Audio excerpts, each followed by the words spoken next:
Hey, right here. So back to day five, generally hip stuff.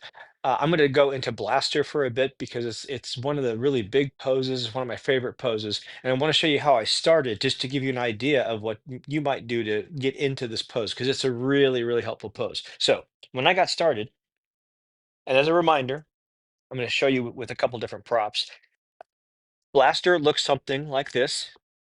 I start in a tabletop position and I swing a foot up and I slide a leg back, and I'm trying to get a big stretch here and also here on the front, and then even back here.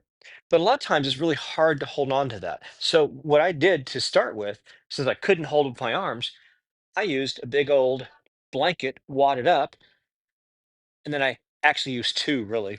And then I just would hold my chest on this because it's not how it looks, it's how it feels. And I was able to get a stretch. And what I would do is I would hold as long as I could.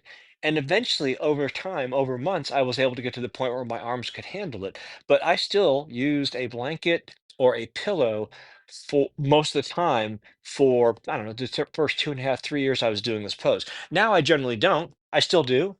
I like props. They're great. And also, this is a prop I often use because it allows me to more easily erect, be in a more erect position, which puts more weight straight down, which it extends the stretch typically.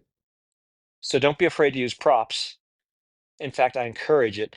And I did this one for years without any props, or sorry, without always using a prop. So tonight I'm going to do this. Then we're going to do pigeon. I guess I've already been in this pose for a while. Alexa, 4.5 minute timer. That's close enough. So I'll go ahead and just continue this pose. But the reason we do hips so much is because they're tight. I used to be able to do full splits, chest on the ground in the 90s.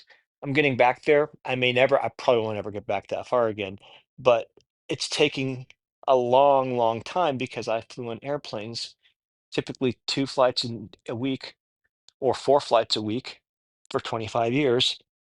And so I got really good at keeping my hips tight and my body adjusted. And now I'm adjusting my body back. And it took years to get my hips this tight. And it's going to take years to get them back. But you know what? Every time I get them a little more loose, I get to feel that. So even though it's going to take me years, I'm always feeling a little bit better.